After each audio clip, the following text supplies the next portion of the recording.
A sober gentleman. You were sober at the time? Listen, I don't drink, I don't smoke. Once or twice a year I have sex and that's it. Yeah. Me too, mate. Me too.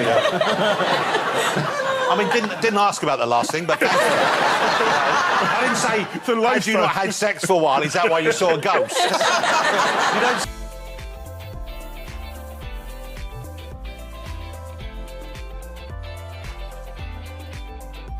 Yellow Media Entertainment. Benjamin Zephaniah, who was a writer, actor, and activist, passed away on December 7 because of a sickness in his brain called a tumor. He was just 65 years old. He found about his illness just 8 weeks ago. Zephaniah was born in Birmingham, England, and later moved to London when he was about 22 years old. He first became famous for his special kind of poetry called dub poetry, inspired by Jamaican dub music. In 1980s, he published a book of this kind of poetry. After that, he wrote more than 12 books of poetry, as well as novel, plays, and even popular children's book called Talking Turkey. He cared a lot about making the world a better place. He spoke out for things like fair treatment for all races, taking care of animals. Benjamin was a keen language learner and studied Mandarin Chinese for over a decade. Benjamin was married for 12 years to Amina, a theater administrator. His infidelity, which he discussed openly, meant that they could not have children, and his criminal record prevented them from adopting. They got divorced in 2001. Growing up, Benjamin struggled with dyslexia. However, in spite of his dyslexia, he began performing poetry at age 11. His first performance was actually in church. Benjamin belonged to a Rastafarian faith. His religion started in Jamaica and combined belief for Christianity with some African belief and custom.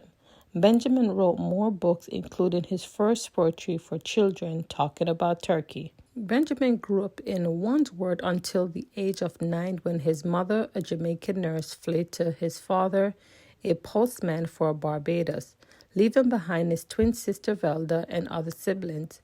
Zephaniah had isolated as a young black dyslexic boy who encountered racism at his new school in Birmingham. One thing about Benjamin, he is very transparent.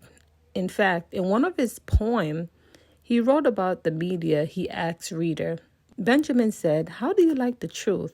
And his response, bit size and soundbite cut easy to true, with a talking head saying the victim like you, and when you digest the horror you've seen, you find good, you find evil, and no in between. So, he is very transparent about his life and getting rid of the king and queen in England.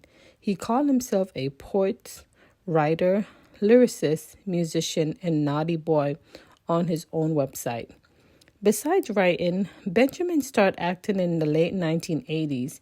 He ended up leaving full-time education at the age of 13. You might have seen him on TV shows like EastEnders, The Bill, and Zine Motorin, but he became really well known for playing a character, Jeremiah Jesus. Cillian Murphy, who acted with him in Peaky Blinders, said Benjamin was truly a gift and beautiful human being, a generation poet, writer, musician, activist, a proud Brummy and peak binder. You might have seen him on TV shows like EastEnders, The Bill, and Zane Motorin, but he became really well known for playing the character Jeremiah Jesus on the show Peaky Blinders. He was part of the show for 6 seasons and appeared in 14 episodes on Netflix. We will never forget about him. He has personality, he is profound, and his work ethic is great, especially as a writer. When it comes down to Benjamin Zephaniah, what are your thoughts on him? Go ahead and drop it here below, and please to give this video a thumbs up, also to subscribe if you're brand new to this channel. Until then, we'll see you around. Be blessed and watch the next video.